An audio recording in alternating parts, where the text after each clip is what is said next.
welcome back to Next Week Today in St. Thomas-Elgin. I'm your host, Kate Burns-Gallagher. Hope you had a great summer. We're so excited to have everyone back and get into all the fun and exciting things happening here in the community for the fall. Our first guest is Taylor Mooney, the Strategic Initiatives Coordinator for the City of St. Thomas. Welcome to the show, Taylor. Thank you, Kate. Nice to be here. So tell us a little bit about your role. It's a fairly new role here at the city. Yeah, so I started last summer with the City of St. Thomas, and it's been a super exciting year and a half now or so. So basically my role involves project leading coordination across a wide variety of city projects and city departments.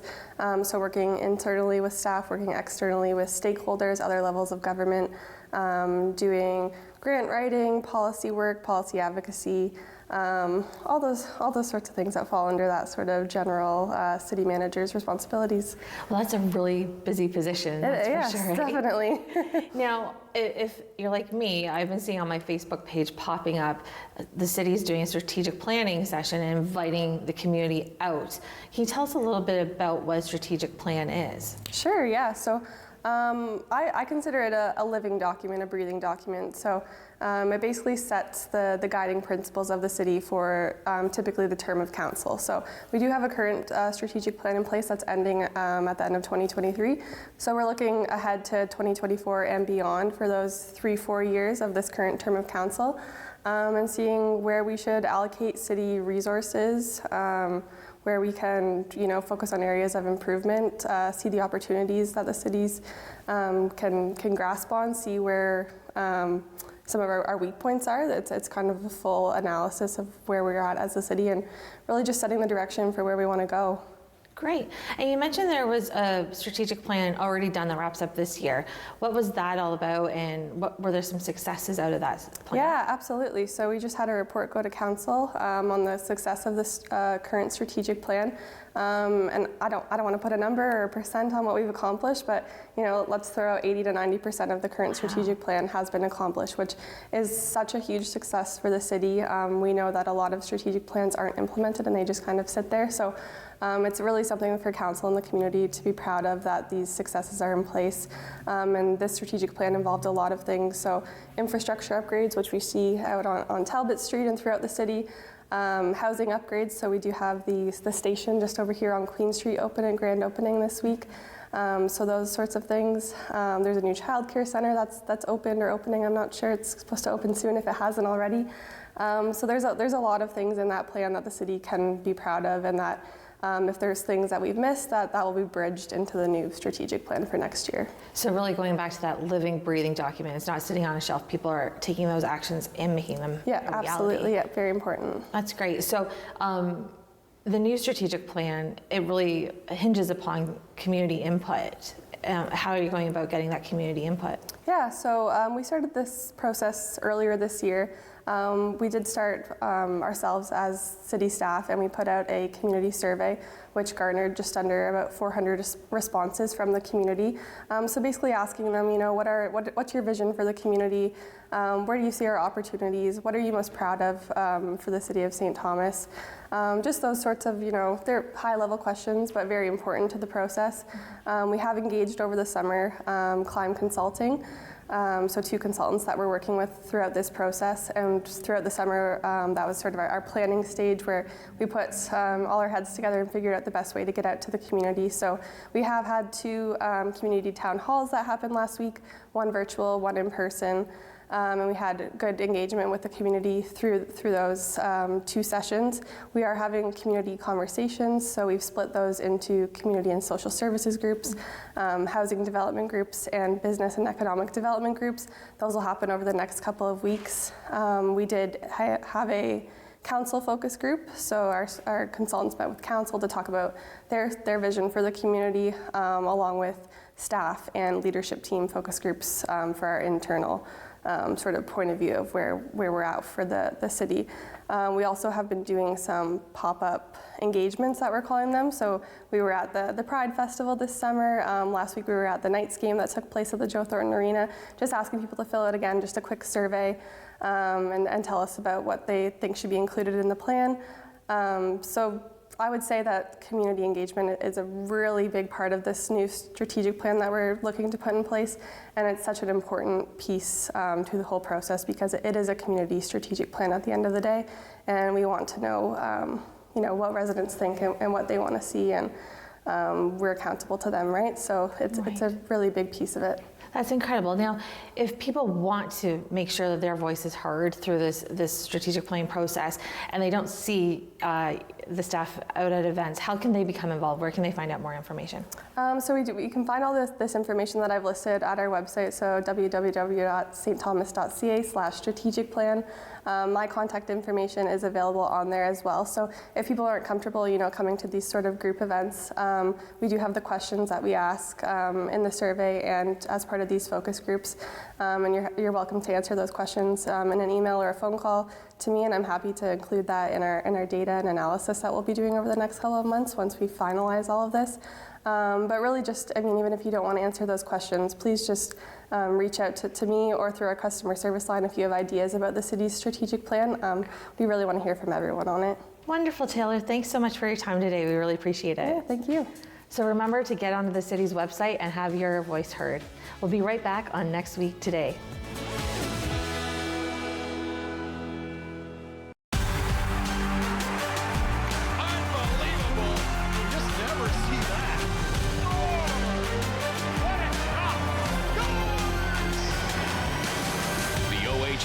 On Rogers TV.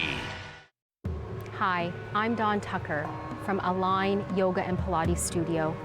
Join me this fall on Rogers TV for Align Yoga, a chair yoga practice designed for all body types. Smudging is a very important part in our life as we're all learning to walk the good way. When we smudge, we use the sacred medicine. The white sage, the sweetgrass, the tobacco, and the cedar. It cleanses negative energy and replaces it by a positive energy. When I smudge, I cleanse my end and my eagle feather and start cleansing my breath to have better words. I will smudge my eyes so I could see the better things offered to me. I will smudge my ears to hear the good thing that people have to say. I will smudge my hair to have good thinking from my head. I will bring the smudge to my feet so I could walk in respect with our Mother, the Earth. Smudging is the way we give our prayers to connect our spirit to the Creator. We express gratitude for the gift of life, the learning, and growth.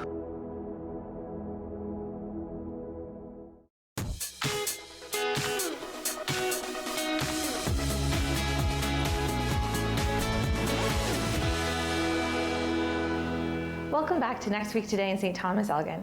We are now joined by Kim Destin and Matt Rumis, Fire Prevention Officers for the City of St. Thomas. Welcome to the show. Thank you for having us. So Kim, we go way back, just a little bit. Like, you've known me since I was a little kid and used to babysit me. I used to babysit, yes. Yeah, so we're not going to talk about that. Okay. Or any of those stories today. We are going to talk about fire prevention and Fire Prevention Week. But what does a fire prevention officer do? So, a fire prevention officer is essentially responsible for fire education within its community. We also do inspections of businesses, so just making sure that everything in each business and household or whatever is up to code and fire safe. We also do investigations of fires, so whenever fires do happen or major accidents, we get involved with that and try to find out the cause, because it's not always obvious, but through training and experience we learn how to do that. So. Oh, amazing. And where do you go for the training for that? A little bit of everything. Naturally, like a lot of things are online nowadays, but we also go away for courses. Years ago, they used to go to the Ontario Fire College, which was a specific building up in Gravenhurst, but now that's transferred to a fully online. But they'll run courses out of fire departments, and then we just travel around, when it's our turn. Huh. So even St. Thomas hosts some sometimes. So. Oh, that's amazing. That's Yeah. great. And so that's how you become a fire prevention officer, is taking all that training. Yeah. Great. And part of your role is also Fire Prevention Week. When is that and what's it all about?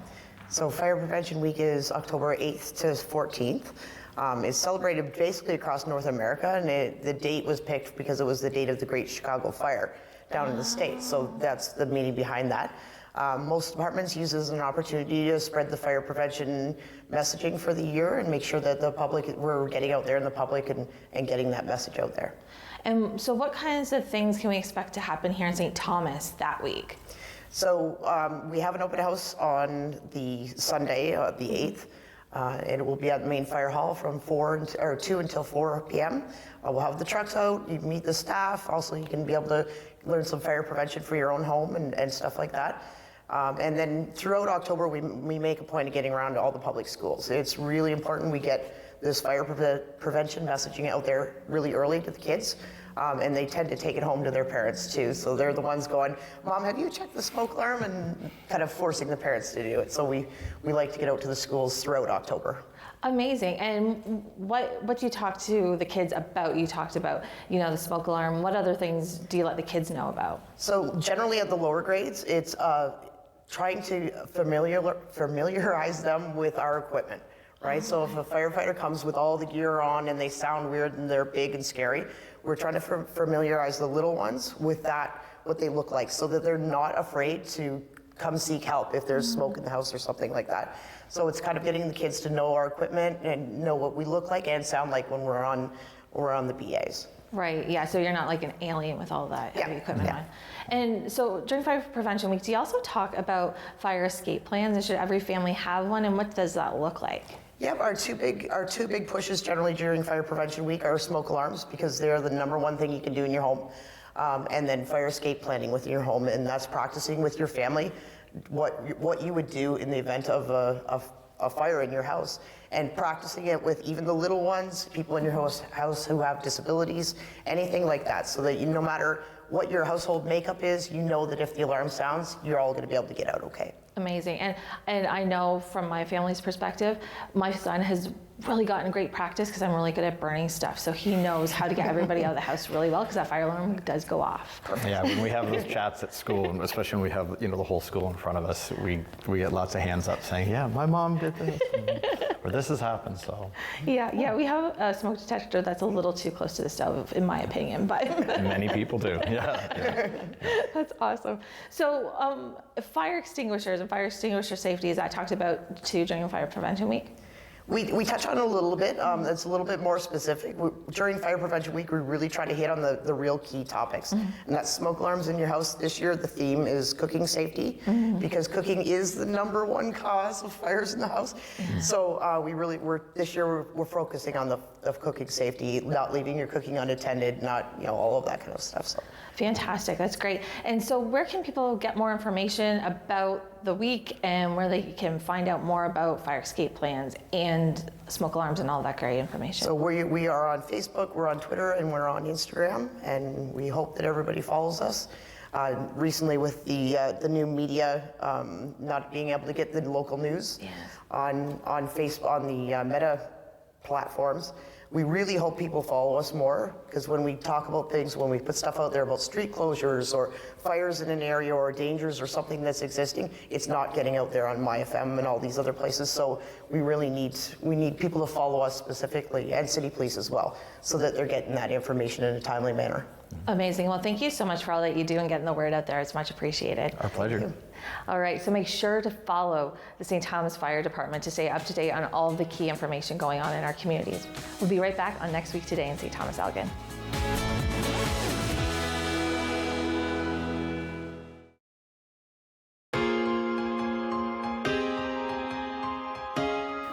I'm a community producer. I love all things nature and conservation, so that's kind of what I put into the show.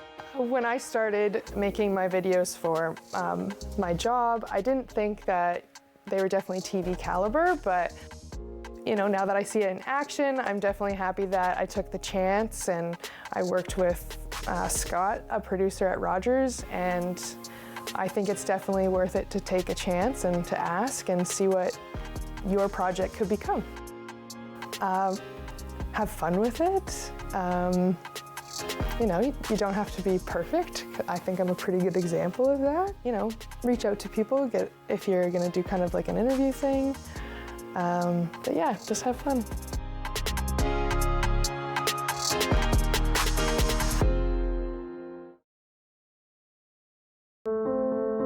low on food, struggling to pay the bills,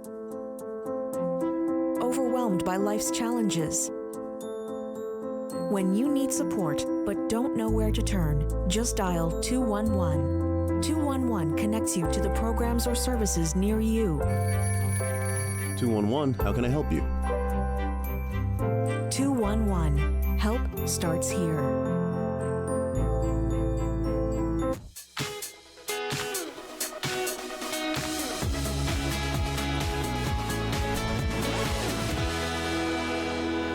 Welcome back to Next Week Today in St. Thomas-Elgin. We are now joined by Andre Raymer from the St. Thomas Crimestoppers. Welcome to the show, Andre. Thank you for having me. So you're the president of Crimestoppers. I am. I'm an elected member of a 15-member board of directors. We have an annual election. We have a 4-person executive, and we're all volunteers, and we all take our turns. So how did you become president of the organization? Well, in my previous life, I retired 5 years ago. I was the chief of police in Elmer. And at that time, the current president, Grant Hardman, and his wife Lois were on the board, and they recruited me at my retirement party, of all places. It seemed like a natural transition. I moved to the city here, and I joined the board just as a director, and learned the ropes a little bit, and then put my hand up when it was time to look for an elected official, and I was happy to do it. I went to vice president and then president. I've only been in this role for a year. Oh, amazing. Yeah. So Crimestoppers is a volunteer organization. It is. We've been in existence 35 years now. It was established back in 1988. And prior to that, it was originally as a concept in Albuquerque, New Mexico in the mid-70s. A detective at the time was trying to solve a murder and was really pulling his hair out trying to figure out how to solve this. So he came up with the idea of offering a reward, paid out of his own pocket, took off, solved the crime, and the concept started moving forward. So they were the first chapter in North America, and then since then it's gone international. So St. Thomas-Elgin is part of 39 just here in the province of Ontario. Wow, that's incredible, 39 of them. Yeah. And what's the role and purpose of Crimestoppers? Well, our purpose as a board of directors is we're all civilians with no connection to the police other than, just previous roles and whatnot, but we're a fundraising committee. And the purpose of our funds is to maintain our program, legal fees, memorabilia, stuff we give out at programs, and obviously to pay our tipsters with successful tips. So since inception, and it was all due to my predecessor's success, we've paid out over $8 million in recovered property, $7 million in narcotics, and that's all based on 1,100 cases being closed, 985 arrests, and we've paid out $185,000 in tipster money.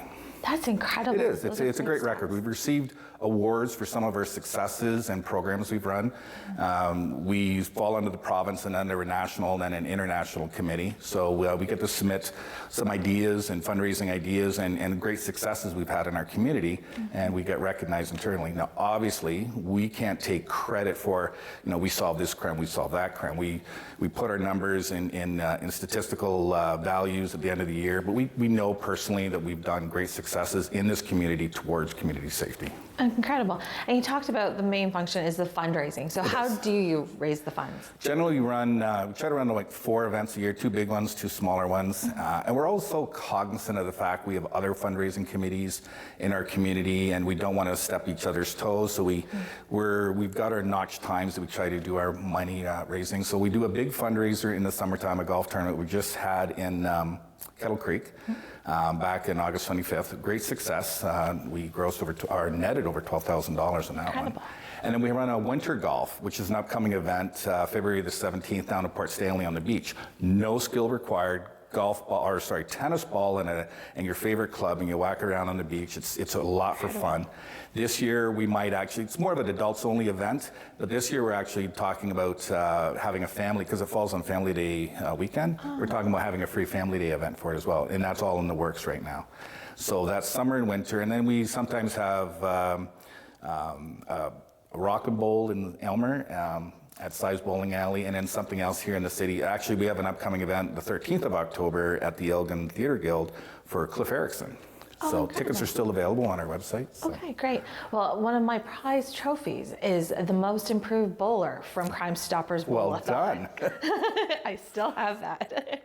So yeah, we raise money to support the police and other law enforcement agencies. We've received tips that have helped the Ministry of Natural Resources, Ministry of Finance. So it's been fantastic with the advent of the internet because we now have a piece of software called P3, and if you go to our website, you can actually make a direct tip through our site to that, which is anonymous. In the old days, or the current days still, when you phone the phone number, you're talking to a person, and they can know your gender and your age generally by your conversation. And if you give your information, we hope you would call back at a later time in case we need to get subsequent information. Now with the P3 software, you can actually go in there, you're completely anonymous, and you're just a person on the keyboard. You provide the information, and then you get a number, similar to what you get as a tipster and a caller, but now you can have two-way communication through a very secure firewall, and it's been phenomenal. We've been able to touch base with our tipsters 2 and 3 times, or the police have, I should say, and really drill down and resolve crimes.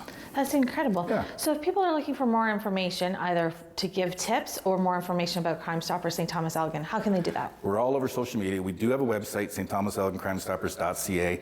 It has links on there to all our social media sites, but we're on Facebook, Twitter, Instagram, and Threads now as well. Oh, So, wonderful. yeah. Well, thanks so much for your time, Andre. We really appreciate it. My pleasure. Thanks for having me.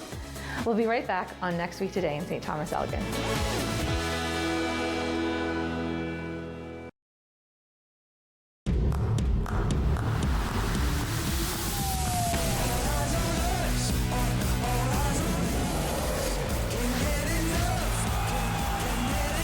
Understanding human nature can be a superpower. The first 48 hours are critical. What kind of idiot are you?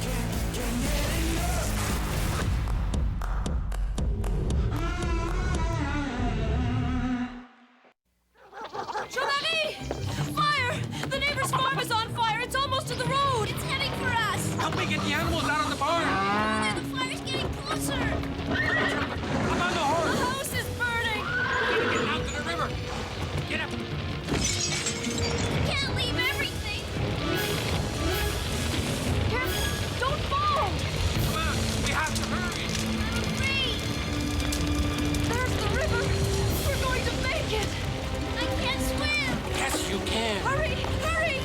You must get in. I can't. Watch out for Spark. His hair's on fire. Keep their hair wet. In May 1870, fires raged along the Saguenay River for more than 150 kilometers, destroying land and lives. One family survived by dousing themselves all night against the searing heat. One family, among the thousands whose resourcefulness and courage shaped the character of this land.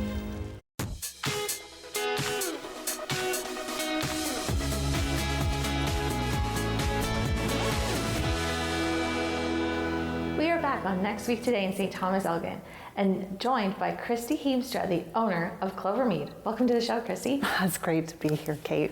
Thanks for joining us. So can you tell us a little bit about what all the buzz is about at Clovermead these days? Oh, yeah, we have lots of activities going on at Clovermead. We have family fun. You can jump, you can slide, you can pedal, you can watch pumpkins going out of cannons, you can see honeybees. So much nicer than wasps. So we have lots of family fun activities for everyone to do, whether you're 2 to 99.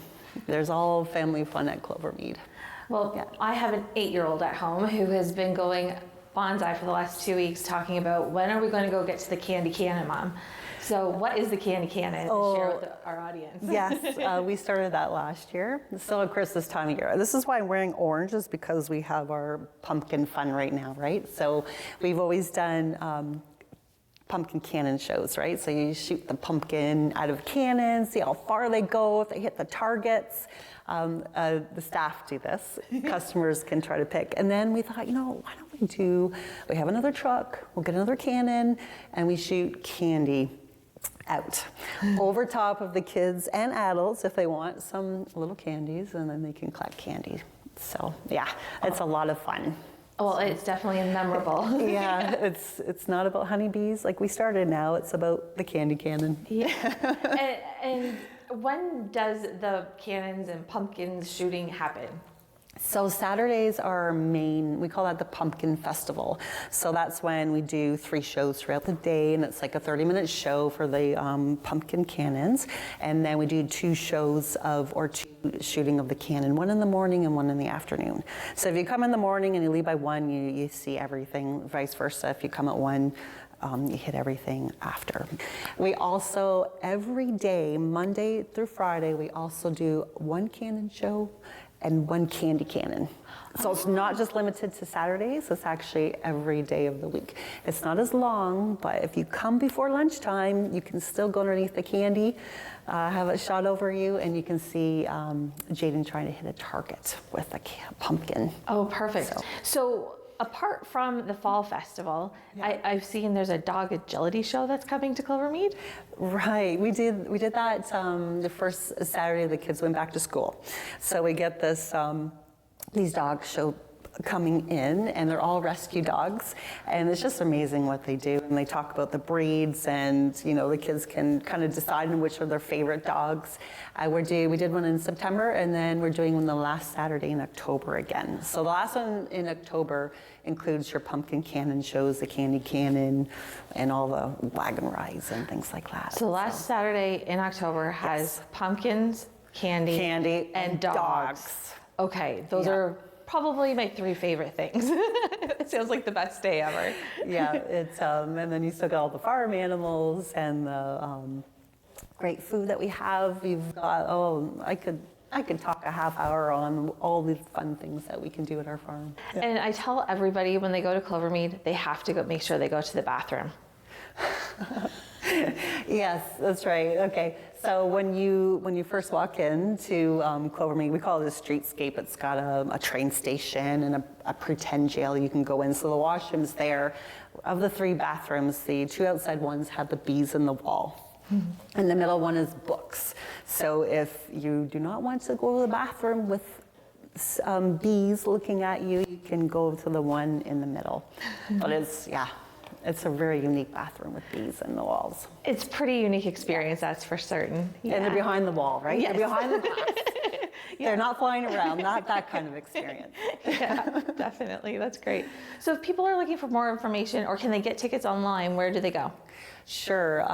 So they can go off of our website to get tickets. We do recommend, we are this year putting a limit on how many tickets we can sell. Okay. So if you really want to come in the Saturdays in October, buy your tickets online. It's a bit of savings already, and then you're guaranteed that you will get onto the farm. So that's off our website. We're also on Facebook and Instagram and Twitter. So we're on those social media outlets. So amazing. Thanks so much, Christy. You're really welcome. Appreciate it. Thank you, Kate. And that wraps up our show today on Next Week Today in St. Thomas-Elgin. We really look forward to seeing you next time. Have a great one.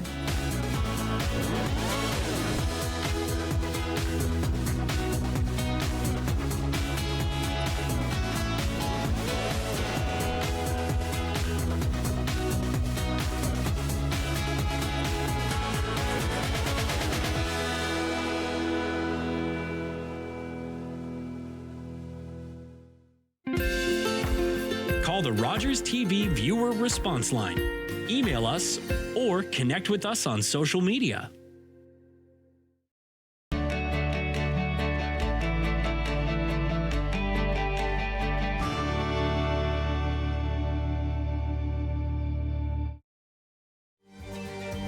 And we're live for Mayor's Update. The largest industrial investment in Canadian history. And I've been saying that all week, and it still doesn't register right in my head. I mean, the largest industrial investment in Canadian history is happening right here in St. Thomas, Ontario.